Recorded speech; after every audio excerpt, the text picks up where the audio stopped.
Welcome back to the Low Bottom High Rise podcast with me, your host, Moira Casaba. And you're in for a treat today. We have my friend Mike Zeller in the house. Mike, thank you so much for being on the show today. Excited to be here, Moira, and can't wait to dive in.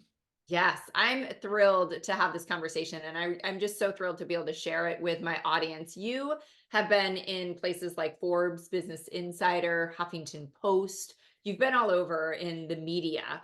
And I love that your website is so just bold and to the point. It says Mike Zeller builds companies. You've built a lot of companies. You've done a lot of things. And I know a lot about what you do from a personal kind of experience we've had in these last few weeks. But from your perspective, Mike, what would you say you do in the world professionally? Yeah, a couple different things. I mean, I sat down with the founder of Social Media Examiner a couple weeks ago, and he's like, "Mike, have you ever considered you're neurodivergent?" And I was like, "No." And he's like, "Well, you have so many different interests Yeah. that so I on a deep personal level, I love to work with high performers on rewiring their nervous system, and I think I have a unique skill set that combines NLP, peak performance psychology, a deep understanding of human psychology and trauma informed, plus the use of plant medicines or MDMA when necessary or when desired. But I use other modalities like neurofeedback and other things to help rewire nervous systems as well. So that's my deep passion. Is I think I'm one of the best in the world at helping people, high performers, rewire their nervous system to get unstuck from trauma, PTSD, and shine at their highest and fullest, access that higher alter ego. But then on the other end, I have a marketing brain, I have an entrepreneurship brain, and I like to build business ventures that go beyond my efforts and my time. So I've got a few different ventures in those types of arenas too. And this is exactly why when I found you, I was like, kind of seems like the male version of me, like the business side, the entrepreneurial side, the ability and the capability, and really the experience in building lots of businesses, which Mhm. requires a lot of business acumen, right? But like, then there's our heart and our passion, and it's kind of on that just the more inside journey stuff. Yeah. So I vibe with you so well. I Yeah. understand your brain. What I want to ask you though, because it's interesting, the world we live in is so comfortable and common to us. And Mhm. so when you say nervous system, that's like your everyday language. You probably throw that word out 100 times a day. I Yeah. think there's probably a large part of the audience that is sitting there thinking like, whoa, wait, what does that mean? Right? Because I teach a lot of NLP and, I talk a lot about the neuroscience and actually kind of rewiring our brain. Yeah. And you're talking about this a little bit differently. You're talking about rewiring your nervous system. And even Yeah. for me, and so closely aligned in the work that we do, I'm like, oh, that's different. Tell me what you mean by that exactly.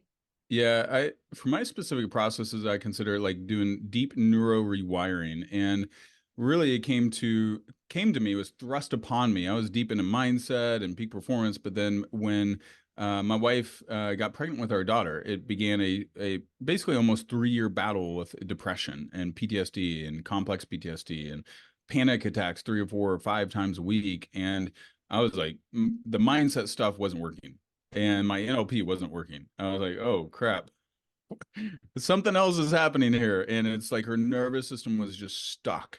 And unconsciously, our daughter, especially once she was born, would trigger my wife into overwhelm and despair and depression by crying or by the threat of crying, even. And I was like, okay, there's something else happening here. And so I had to go deep into trauma. I'd be reading trauma books at the middle of the night as my wife and daughter were sleeping and trying to figure it out because I was like, my wife's an amazing human and I didn't want her to not be on earth. And she did not want to be on earth Mm, anymore and didn't want to be a mom, didn't want to be a wife during those moments just because life was too painful for her. So I had to realize, okay, there's something else happening here, and it goes so much deeper than our mindset or our thoughts. And in fact, I would argue that our nervous system informs our thoughts even more than our thoughts inform our nervous system. They both play a role, right. and they can influence one another. But another thing I learned recently is that your heart communicates to your brain 6 times more information than your brain communicates to your heart. So Wow. yeah, Wow. Like, can we just take a moment there? That is powerful. Powerful. yeah. So if your brain, like we've been thinking, oh, it's your brain sending signals to everything. Yeah. Well, not exactly. The rest of your body's sending signals. And then you think of the epigenetics side. Like Duke University is doing studies on survivors of the Holocaust, and the the next 2 generations of the Holocaust show on their biometric data points that they suffered a severe trauma, even though the children and the grandchildren of survivors of the Holocaust were not alive during that. So there's unconscious signals. So it wasn't quote Wow. their brain saying, it was their nervous system. It's almost like their body entered into the world with a coding and a program of like, this is what's going to happen, right? This is how you're going to respond, and this is, you're going to be more susceptible to this disease, or you're going to be more afraid of this, or whatever. And so as I've done the work with my wife, fortunately, she is so much, she's essentially completely cured of depression, 95% cured of her complex PTSD. Panic attacks are gone. We know how to manage all that stuff now and avoid it. And if one of them gets activated, boom, we know how to, what would take us days, we can do in 20 minutes to Wow. recalibrate, right? And even we had an incident last night with her abuser, which is in fact her mom. She has a narcissistic, abusive mom. Showed up at our door, at our Oh, house at 10:30 p.m. last night. Rang the whoa. doorbell. He's Whoa. not invited. We aren't supposed to see her. She's anyway. So we had an incident where we had to recalibrate my wife's nervous system and all that jazz.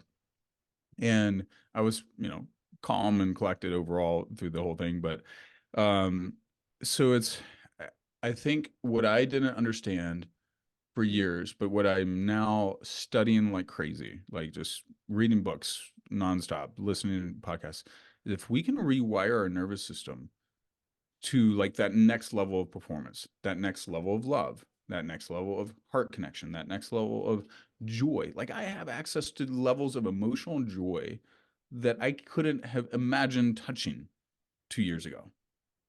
And Yeah. it's because that heart and body and mind connection is there, and I couldn't get it. All the therapy wasn't getting me there. Frankly, it was the medicine, partly the medicines that helped me.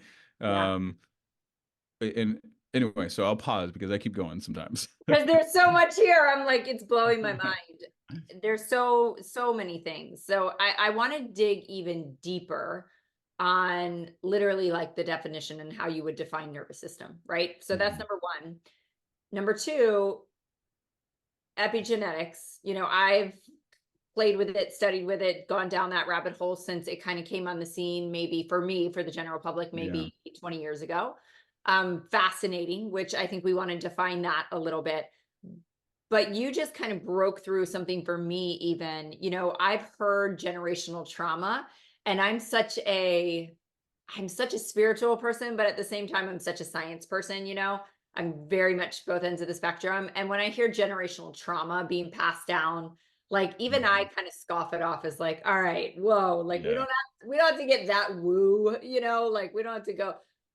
But with the way you said it, it makes so much sense. The way that we pass down genetics, right? The way that we pass down blue eyes, green eyes, color hair, hmm, height.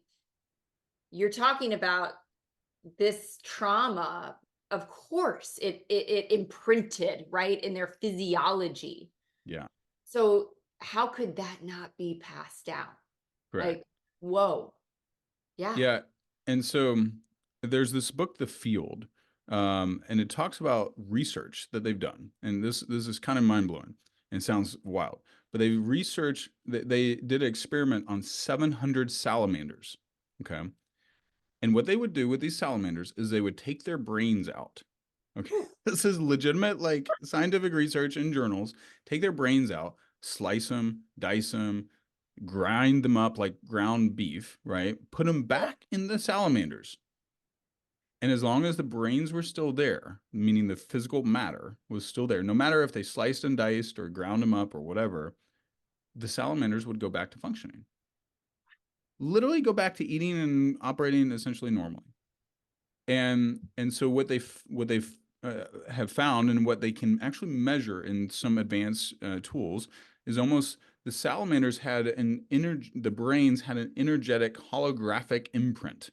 Mm, And the hologram actually stores so much more data and memory. So when you think of some of the quantum realm, right. the holographic energy, and even like we know, and there's a Heart Math Institute, they're Yep. using conventional ECGs and EEGs and things like that. But the ECGs, they measure your heart's radiance.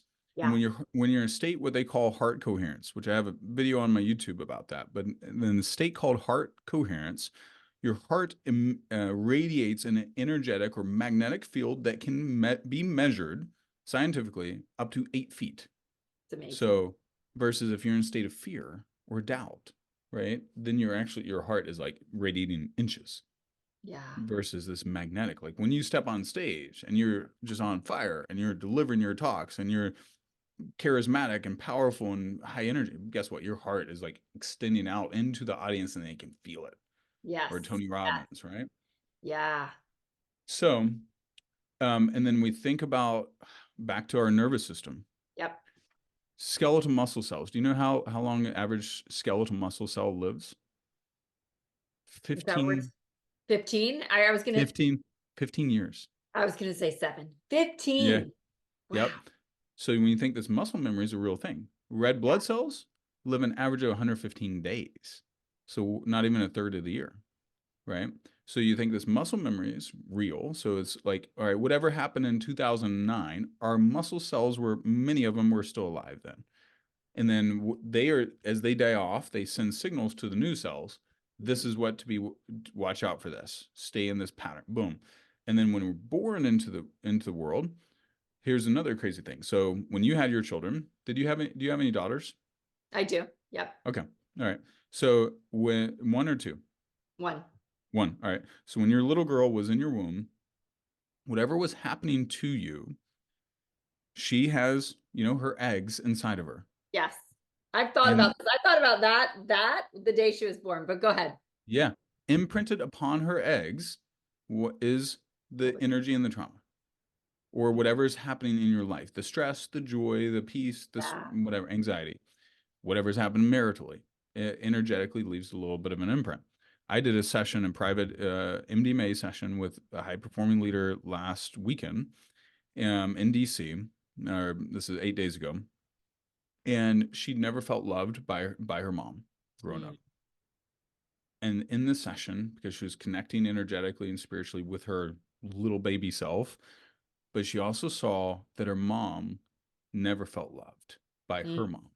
And mhm. then her mom never felt loved by her mom. Yeah. And so what she actually did, and this was a pretty wild experience, she went in and loved on and held the little girl version of herself, then her mom, then Mm, her grandmother, and healed some of that generational yearning for love and absence of love that they felt energetically with one another. wow. Wow. Wow. Wow. That's powerful. So, yeah, and her nervous system has shifted Yeah. because the energy has shifted. Instead of being in a place of lack, now it's in a place of love Hmm. and connection with her higher self, her God, her higher spiritual self that God has created, right? That goes beyond our physical bodies. Yeah. Um, so I mean, I didn't create that. I can't do that for everyone, but Right. Right. but I created the access and she was able to boom, step in and do that. And then what happens too, here's another crazy thing. All right. I have two clients right now that I'm dealing with on PTSD, both women. Mm, One is related to childbirth and all this stuff. Other one was some other issues. The first one, she's already done a session. We're going to do a second session to anchor it in and just solidify the last like 20%. But her other friend, who just had a baby like 9 months ago, already autoimmune disease, massive inflammation in her body. Um, her body is starting to shut down, right? mm, And Alex, the other client, who's a big YouTuber and speaker and everything, so we reset her nervous system in a massive way after the first session because she had really active PTSD where she was like going to sleep at 7 o'clock at night. Her energy is just fading like crazy. She's in her late 30s, like married less than a year, angry, can't think straight. Yeah. All that started essentially getting fixed right after a session because it was just her nervous system was stuck in this hypervigilance, and her Yeah. amygdala kicks in. And what happens if your amygdala is in charge? It's in fight or flight. Yeah. You can't All the function in, time, yeah, like 24/7. So let me pause here. I want you to go back to MDMR. MDMR, am I saying that right? MDMA would MDMA. be medicine, yeah. But there Yes. is So EMDR as well. Yeah. that's okay. That's where I'm getting it mixed up. And the irony, it's so funny when you start to uncover one stone, it's like a million more get turned up. Yeah. I was just in Utah last week speaking with somebody that does a lot of work with a different substance. Is it ketamine? Yeah, ketamine. Yeah, Yeah. ketamine. So I got in like an hour-long conversation at a Yeah. party about ketamine, and I was like talking about you Yeah, and yeah. our conversations as of late. So can you kind of 30,000-foot view, what are we talking about here with this process and this plant medicine and what is it Yeah. and all of that? Yeah, so the medicines, will loosely categorize them as psychedelics, even though like MDMA doesn't technically, it's classified more as an empathogen than a true psychedelic. But ketamine, MDMA, psilocybin, which is the magic mushrooms that we commonly think of, or shrooms, and then LSD, Ibogaine, which is really effective for addiction, vastly more effective for alcoholics or narcotic addiction, any chemical addiction than typical treatment centers. So they're all classified loosely as psychedelics, and they give you two major windows, and they each have different lasting effects, okay, Yeah. in terms of the length of time. But the two major windows, the acute subjective experience, which is where your nervous system is more open than, I would say, as far as I can tell, any known time in human history in your lifetime, meaning Wow. it is open to be reprogrammed, Wow. healed, integrated, traumas shifted. That's why in that 3 to 6 hour window, I have a session Thursday. 3 to 6 hour window, I'm going to help her heal years worth of trauma. In that we won't get through everything because she's got so much, this particular client, but we're going to basically create a massive reset and do 2 to 5 years worth of therapy in that single session. And how do And you do that? Is it yeah, questions? Is it taking them through a guided sure. process? What does that look like? Yeah, so the medicine creates the opening. But Mhm. if you just do the medicine, like you go to a ketamine clinic or you take some shrooms and you don't have someone that knows what they're doing Right. guiding you, you can actually potentially have a bad experience. It's not, especially early first timers, do not do this on your own, and make sure you're with trained guides that know what the heck they're doing and that you get the right Yeah. dosage and it's the right medicine for you, all that. But let's say everything's right, right medicine, right set and setting, you're in a good headspace, you don't have any contraindicating medications that you're taking like SSRIs or you've tapered them down or whatever.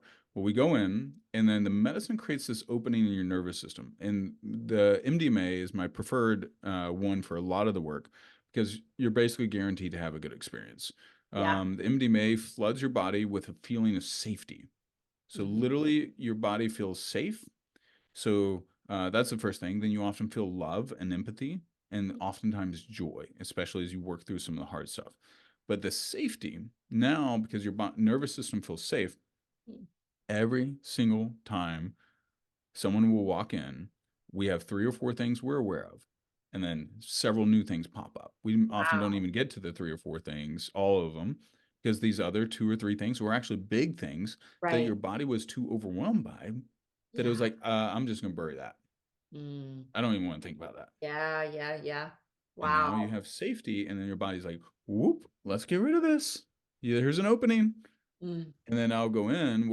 I'm really guiding you to do the healing. And so what I'll do is like if you're in a session, then I'm going to say, Moira, all right, what's coming up in your body? What is the pain or the overwhelming memory or the suffering or the moment where you're really scared that your body would like to release today?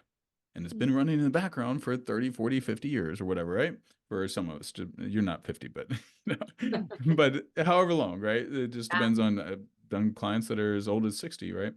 And and then we'll release it, we'll acknowledge it. I'll see you, let's say it's your little 3-year-old self.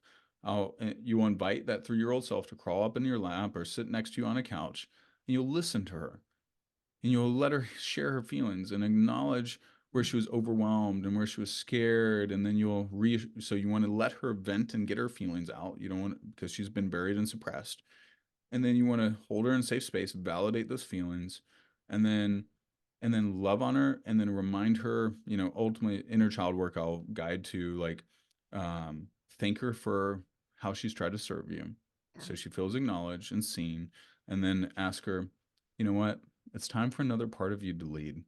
And I'll kind of do a little visualization where you'll see this little 3-year-old self driving the car of your life, and the car represents your life. She's driving, and then you ask her, you're in the passenger seat. So your higher self, because it's parts therapy or IFS. So we'll pull over to the side of the road, and you'll invite that little 3-year-old self, hop in the back seat, because she can rest now. She no longer has to drive your life. Wow. And so Wow. we'll literally go through as many of them as we can. Some of them, typically the most I can get to is 5 overwhelming memories in that time block, because then I also want to anchor you to a more powerful self. I Yeah. call it a memory from the future or a memory from the past, where you showed up in the highest and best version of you. And Mm, then we'll invite that version of you to drive your life. And mm. we'll get that anchored in and connect with her or him, and let that version of you lead and guide. Now that gets me really excited because Yeah. I do a lot of vision work, a lot of, Hmm. stepping into the feeling of the wish fulfilled and that future self and Yeah. being it now and all of that. And it's so hard to actually operate. What There's a quote that says we shouldn't think of our future, we should operate from our future. Yeah. It It's like good. operate from our future self. So if you Hmm. can actually do that on like a nervous system level in this process on top of healing the past. I mean, I get it. Like I see why Hmm. it's so incredibly transformative. So let's go back to like one of your specific clients that you kind of say the YouTuber, right? That was going to bed at Hmm. 7, just sleeping for hours and hours and hours. Like what was her kind of immediate shift in behaviors and habits and things like that? Literally by the end of the session, what happened is she literally, you could feel in her husband. We did her session at her husband at the same time. I didn't even know what I was walking into with her husband, but he Wow. frankly had a little bit of depression and shame that was Yeah. just energetically battling, and had been battling for 15 years. And he was kind of slumped over. Like, I was like, ooh, this is gonna be tough. This is what's going on in my mind. I'm like, crap, I came for her, but we got extra trouble here. Right. But as we worked through it, within, so ended up in the session, we worked through him first. Worked on him. It was just what was naturally flowing, and I was like, all right, let's go here. Let's get it done.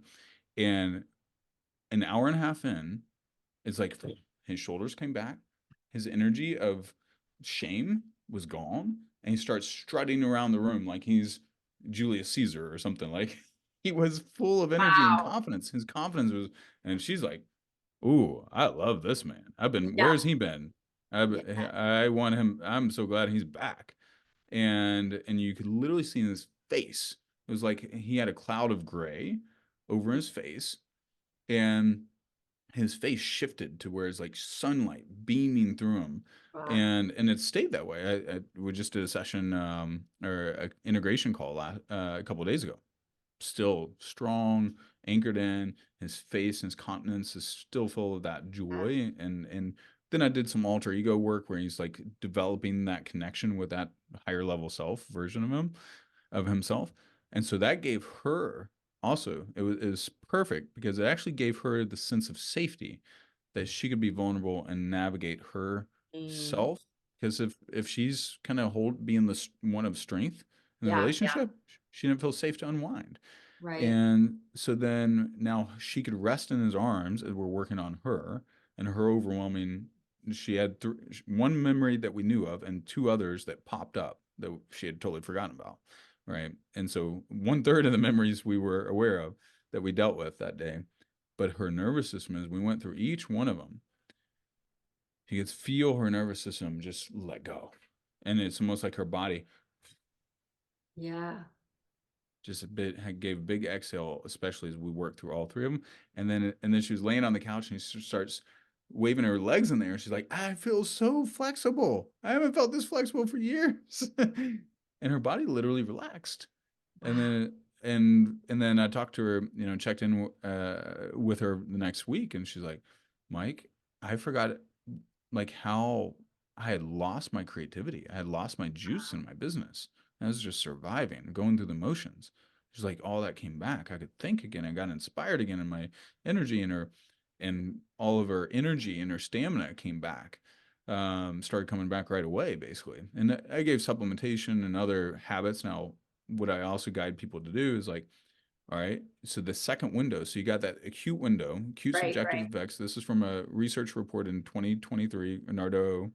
Um, but in that second window is the 2 week window, which is where it's called a critical period reopening, and your nervous system is like that of a 4-year-old, meaning, So the acute period lasts for how long? And then the secondary.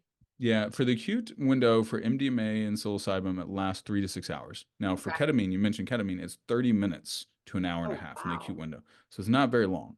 Okay. Yeah. And then That, the critical period reopening lasts for ketamine up to 2 days.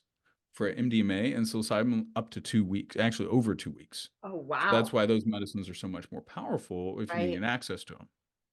Obviously, good quality substance, and they're not fully legal in most of the US yet. But they work. They work even more effectively than ketamine. Ketamine is great. You can use ketamine. You just don't have as much of a window Right. to do the work. So in that second window is like your neuroplasticity is like your 4-year-old, where you're in this hypnotic Wow. alpha state of your brain. You literally have it's almost like your brain's dendrites. Dendrites are your neuroreceptors Yeah. have essentially like doubled. So dendrites are like the almost roots. Like if you think roots in a tree, it's like boom, you just had this massive growth in roots in your tree, which allows your brain to absorb more information, be more flexible, be more adaptable. You can handle the stresses of life. That's why people battling anxiety. Typically, after one session, boom, their anxiety is cut in half or essentially just eviscerated. Wow. Yeah. That's amazing. And so what you do in these next 2 weeks, I mean, you probably Mhm. got to be on like hyper alert too for any negative to come in, Yeah. right? Yeah. You want to be protective of it. I teach my clients like minimize your exposure to toxicity of Yeah. toxic people or Yeah. highly stressful moments. Be more proactive about doing like yoga, breath work, meditation, prayer, walks in nature, exercise that recenters you, not overstrains you. Right. Just access joy more intentionally as well. Because you're recalibrating, you have this beautiful opening that you don't get again. It's like I'm recreating the openness that I had when I was a little child. Wow. And I only have 2 weeks. Now, It's of course, I can do incredible. the medicine again, but you don't want to overdo the medicine either, Yeah. but use that window really, really powerfully. That's incredible. Absolutely incredible. So here's a question, kind of, a little bit outside of the bubble Yeah. of what we're talking about, but I'm just curious of like you mentioned it legally. Like, is this Mhm. legal? How do we get it? If it's not legal, should we not be talking about it publicly? Like, is it Yeah. on the down low? Like, how does that Well, work? you were just in Utah Yeah. recently, right? Well, Utah is the first state to legalize MDMA for therapeutic use. Wow. Now, it doesn't mean everyone can get it. I don't know all the rules and the Yeah. stipulations. It's kind of like the early days of cannabis, Right. where they're figuring out the rules and regulations around it. So the FDA has labeled these medicines and or drugs as breakthrough drugs, meaning they have enormous potential to help deal with this mental health crisis. I think they have enormous potential also to help high performers access another level of their high performance. Yeah. So that's something that most people don't talk about, and there's not really research on that. Right. Um, but the science, philosophically, very much points towards that. Um, many states have decriminalized it already. Colorado being one. Psilocybin is perfectly, accessible, things like that. In Colorado, Oakland, California, parts of California, in individual jurisdictions, Washington D.C. Ironically, you can get Wow. psilocybin, Wow. Washington D.C. And there's a lot. Again, they're still figuring it out, but it's opening up. And by August of this year, we're expected that MDMA is decriminalized and shifted from a Schedule One to some other type of sub schedule. I don't know exactly what's going to happen with that, but it's coming down the pipe. And because it's now what's going to happen is big pharma is also trying to patent Of certain course. aspects, which I can get to. Of course they So are. over Ugh, time, it's gonna take away the business on the SSRIs because people are gonna get well. And to like, right. if I remember the exact data, it could be off on the data. But 93%. Okay, so maps.org has done a study on, I think it's with veterans or it's very significant PTSD and depression, treatment-resistant depression, meaning they're not getting help from SSRIs. They did 3 rounds, up to 3 rounds of treatment with MDMA, 93% success rate of Wow. full remission of symptoms. That's insane. Yeah. And it's not something you have to take over and over. You just, Right. now it's the guidance. The medicine creates the opening. Right. Right. You Right. need the guidance too. Yeah. You're not just You going to need freaking Mike. take the med. You Yeah. need Mike Zeller in your life. Yeah. Yeah. Or someone like me, if not Yeah. me. Yeah. What it's on the tip of my tongue and I'm blanking and I shouldn't do that on a live podcast. But what is the gosh, it's literally on the tip of my tongue. What is the one that we've heard about for the last several years or decade of like, people go out into the mountains, the Oh, tundra, ayahuasca. ayahuasca, thank you. Yep. Thank you. So where does that fall in the realm of all this? Yeah, it's ayahuasca, they consider that a master plant. So it's actually higher and more powerful than psilocybin. Now, it has more risk. Right. It is more powerful. It I mean, it is, terrifies me. I'm like, yeah. oh, looks a little too Yeah. scary. Yeah, and it's got sex appeal because you see the documentaries and all that, and you're in the jungle and all the things, and you're with a shaman, and you know what? I haven't done a full ayahuasca journey. I will because of curiosity. Yeah. Excuse me, and I'm not scared of it. And I feel called to explore it. So my wife doesn't, and I don't recommend ayahuasca for 95% of people do not like start with an MDMA or psilocybin guided session, especially if you're working through some trauma or subconscious stuff. Sometimes, but I have seen ayahuasca do deep. I have a friend that found God through ayahuasca. He was an atheist and did a Wow. journey. Boom, meets God, Jesus, etc., and then is like it shifts. And so we hear all the scary stuff. You're gonna meet demons and blah blah blah. Now you are opening your realms up to other spiritual dimensions that already exist.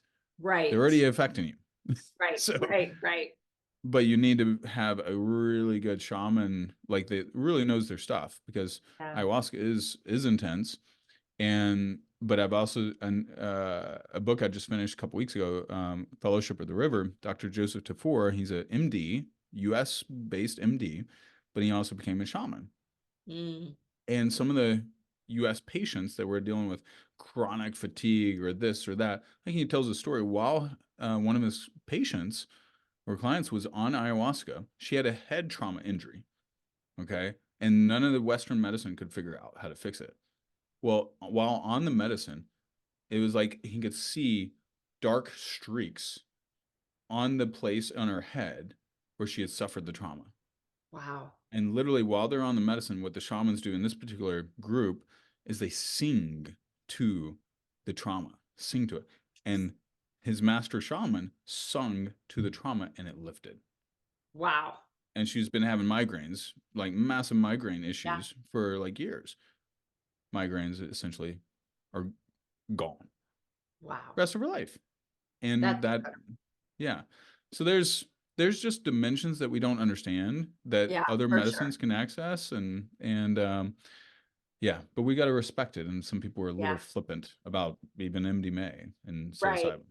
And I think that's such a great place to like just land for a second. It's like, it does nobody any good to just be closed-minded to ideas and concepts and Mhm. modalities. And it's like, if even if you can't buy in or you're not, buying this whole thing that we're talking about, like we have to be open to we don't know barely anything. Like, Yeah, I mean, correct. even if we just think about the brain, which is, it's we're talking science, we're talking, you know, it's easy to conceptualize the brain that's in your head. We don't know what 80% of it does. So we've Correct. got to be open to the fact that there are all of these Yeah. other things that we just haven't even scratched the surface of.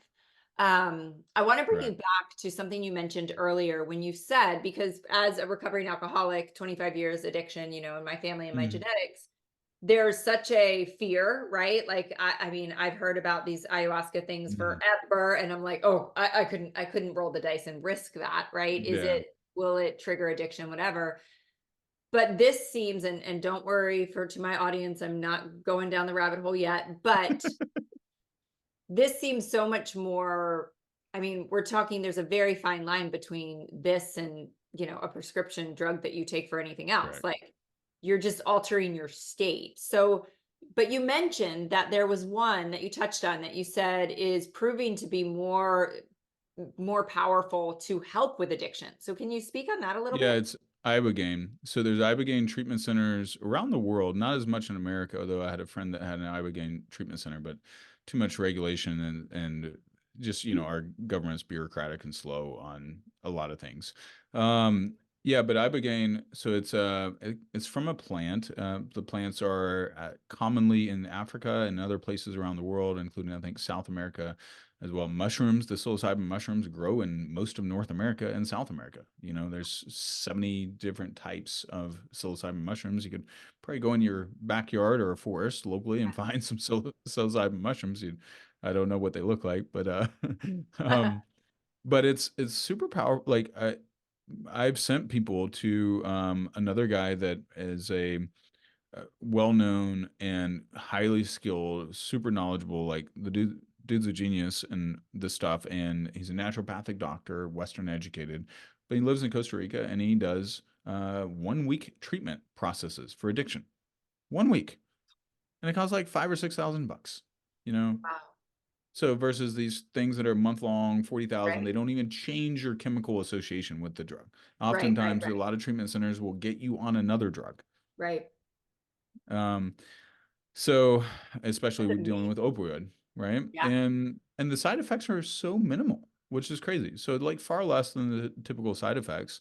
Um, and it's not as the other crazy thing is most of this is not scary. It's not unpleasant. It can be a little Right. difficult to deal with Right. while you're going through it, but it's not uh it's a far less cost than struggling with addiction or struggling with depression and struggling with PTSD Yeah. and ending. Like I have people, there's one couple that I'm aware of. The husband would rather end his marriage than freaking open his heart because he's got such a thick heart wall Yeah. around his heart and around the sense of betrayal, like because the wife committed adultery 5 years ago, but he was closed off and it was partly Yeah. his fault, right? Well, they haven't had sex for 5 years. And so I'm like, you're, and because of his religious beliefs, Mm. he's Yeah. not even going to go with scientific, even though this doesn't violate any Christian beliefs or anything like that. Yeah. But it's just what he understands. And he's so closed off. And I'm like, you'd rather end your marriage And than try for, something like this. yeah. I'm like, Yeah. what type of, I wanted to scream at him. Yeah. Because you got 2 kids. You guys could have a Yeah.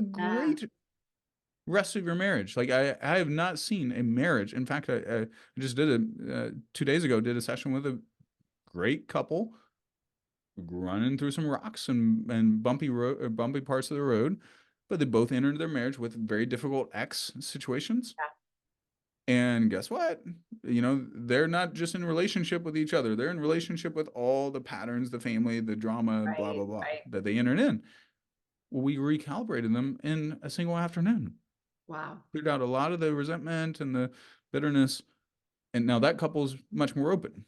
Um, and so they're going to be great long Yeah. term. That's amazing. Absolutely amazing. And I keep thinking because, my own past with, like, there's addiction, there's religious beliefs, like, we come Yeah. into this conversation with all our stuff, right? Yeah. But I always have this viewpoint of kind of pulling out and going like, gosh, could you imagine for a moment if all the money and all the time that we have spent on big pharma and Yeah. the pharmaceutical world, if we had put that amount of billions and billions and billions of dollars and, Right. all the years and time into researching what God gave us on Yeah. this earth, Yeah, like, exactly. if you are a believer, don't you believe that, like, maybe, and I'm not saying God doesn't work through doctors and God doesn't Sure, work yeah. through modern medicine, because I believe that too. But like, maybe there was a shortcut, you know? Correct. Exactly. Yeah, There so is. And it's like, even like my wife, okay, here's a scenario. My wife, she's probably done 10 medicine journeys, 10 total medicine journeys. The average dose costs about $30. So in terms of actual medical cost, it's yeah, about a little over almost $400 maybe. right. $400. And most of it we did in that 7 month window of where we were doing the massive reset from her in that deep depression spiral and not wanting to live and blah blah, not wanting to be mom or wife or anything. So we did a lot of intense work in that 7 months. But and really it was one major guided session, like, which is what I do now, which is the Yeah, guided session where we're taking advantage of that 3 to 6 hour window. That one major session is what really catalyzed it. It probably did 75% of the, maybe 60, 70% of the work. The others did 30% because they weren't really deeply guiding. yeah, They were more ceremonies and enjoyment, and we didn't understand the subjective right. part. And finally, I convinced a therapist to Yeah, do it, and her to do it. But it took me months of convincing and laying out the groundwork. Babe, you can do a lot of deep work. You got this beautiful opening. Let's do it. Let's yeah, try it. yeah. And she did it. And then boom, depression was gone. Wow. Yeah. Wow. That is, it's incredible. Incredible. Oh my Yeah. gosh, Mike, you're helping so many people, and I feel like you're just scratching the surface Oh, of yeah. getting started and what you are going to do in the world, and just this ripple effect, and really this wave, right? That's coming, Yeah. I hope. Oh, I it's mean, coming. it's It's coming, coming. and it Yeah. needs to come, right? I mean, Yeah. the mental health crisis that we are up against is Mhm. no joke. And like, that generation is just kind of coming of age. And so, like, Yeah. what we're going to see over the next, 30, 40, 50, 60, 70 years is going to, this is going to be needed, is Yeah. the point. Very much. This conversation went down a path that I didn't expect it to go down, and I love it. I love it. I'm But joking. where did you not expect? I'm curious. Well, no, I mean, this is exactly where I would expect you and I to Yeah, take yeah, it, yeah, yeah, honestly. totally. But like, we could talk marketing, we could talk business, Yeah, yeah, talk totally. all Yeah. the high performance stuff, and this is a piece of that, though, right? And Yeah. that's where I want to just share that, like, so much of, something I always say is the next level of your business is found in the next level of you, right? And Yeah. the next level of you isn't just getting your habits in place and having the right morning process and, sleeping 7 to 8 hours. There's so often deeper work to be done. Yeah. And I am a testimony to this. Literally, maybe a month or two ago, I would have said, I don't really have trauma. Like, I've never used Mhm. that word trauma to define any piece of my life. And at 46 years old, I'm starting to uncover that there's some trauma, Yeah. you know, and leaning in and doing that kind of work. And, you got to be ready for it. But I just want to encourage everyone to do the work. Yeah, and thank you for that. And one thing on the trauma side, so a lot of my leaders, I didn't recognize trauma either. Like, Yeah. literally, it took. I mean, I'm kind of hard headed or whatever, like slow to learn because it was like we're in this depression battle for a year and a half, and I'm just starting to figure out my wife has deep depression, PTSD. I didn't even fully realize PTSD, and it was just fighting for survival, trying to get things remedied and trying this and that. And then I really now, because I've read a dozen trauma books and listened to 150 podcasts on the subject, and I'm like, and I have a lot of trauma specialists as friends and a world-renowned expert, and like now I can see the patterns, right? And what is trauma? Trauma is just where it was something was too overwhelming in your nervous system that it Mhm. got frozen because your Mhm. body couldn't handle it. And can I tell you a story about a polar bear? Yeah. All right, in the early 1980s, researchers, and this is in Alaska, they researched polar bears, but it created one of the biggest breakthroughs in our understanding of trauma in humans. So they'd chase down polar bears with a helicopter, shoot it with a tranquilizer gun, carry it back to the research lab, right? And tag it, check its vitals, release it back out in the world or in the wild and all that. Well, researchers for decades were confused and befuddled. Why are these polar bears, as the tranquilizer is wearing off, why do they make this frantic movement? Then one day, one of the researchers, I think it was a assistant, played the video in slow motion. And what did they see? The polar bear's legs were moving like it was still running. Mm, So what's that mean? The polar bear was running off the energy of the trauma of being chased down by this big heavy metal machine. It's normally the king of the hill, right? right. The top of the food chain. And now Yeah. this bigger thing is chasing it down that's really scary. So it's releasing the polar bear's body was naturally designed to the energy of the trauma. Okay. Human beings, not so much. And I connected a dot. Oh, I remember as a child, we didn't have MTV and all that. We would watch nature shows at like 7 o'clock on PBS. Yeah. And we'd see lions hunt down a wildebeest, drag it back, but the wildebeest was still alive while it was in the mouth of the lion and being dragged back. And then somehow that wildebeest wiggles free and runs off, and the lion's too tired to chase it. Mm, And what do you see? A couple minutes later, that wildebeest is eating grass. And I was like, as a kid, I'm like, you know, I wouldn't be eating a pizza after a lion just had me in his jaws. Two right. minutes later, let's get some hamburgers, guys. What do you want? And I was like, oh, because it's a nervous system, because it's a simpler creature, Yeah. is already designed to release the energy of the trauma. Wow. Us, we're not. We can Yeah. hold on to stuff for decades, for the rest of our life, and Right. relive it, replay it, Yeah. or unconsciously hold resentment towards the Mm, opposite sex for something our father or mother did, right. when it was really something else someone else did, and we Yeah. just stored that unconscious memory Right. of energy, whatever. So, um, I think And it's yeah. So as I look at the work that we do, if we can get our nervous system recalibrated yeah. to our higher level, like I feel as light as a feather. No, Yeah. I did not feel like I remember December 2022 came to my wife after a psilocybin journey that we did at our house. And I was like, babe, I think our season of suffering is over. And I was like, Mm, because I felt the grief of my father. My father grew up in World War II Germany. I felt it pass through me that wow. evening. And I wept. And I'd been kind of holding on to it unconsciously. I didn't even know about it. Right. And my wife was connecting with her spirit self that evening and was like, her higher self was saying, hey, quit trying to leave Earth early again. You're meant to be here. Your art is going to see the light of day. Mm, And if you try again, meaning attempt suicide again, you're something bad's going to happen. mm, And 2 months later is when she had the big journey that basically yeah. eliminated the rest of her depression. So there's Wow. so much there for us if we're open, and the medicines are not the only tool. Neurofeedback Yeah. is another great tool. If you haven't read Body Keeps the Score, that's a great one. Really good. Um, yeah, but I mean, it's so much has happened the last decade, though. It's 10 years out of date. Right. Right. It totally So, is. but it's still good. Uh, Oh, anyway, so I so love good. this work and it's so fun. Well, I love this work too, and I love you. Where can people find you? Where can they connect with you? Where can they continue just this kind of journey? And like, I want to know more. Like, where do I go Yeah. next? Point me in the right direction.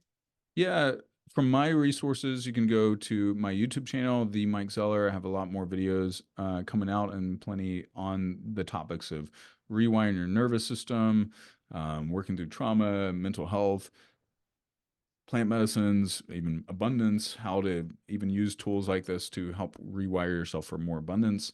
And then my Instagram and all the other social media handles, all my social media handles are the Mike Zeller. And then I have a free guide, just neurorewiring.com, because my process is about not just rewiring your mindset, but really going deep and rewiring your nervous system for that next level, next version of you.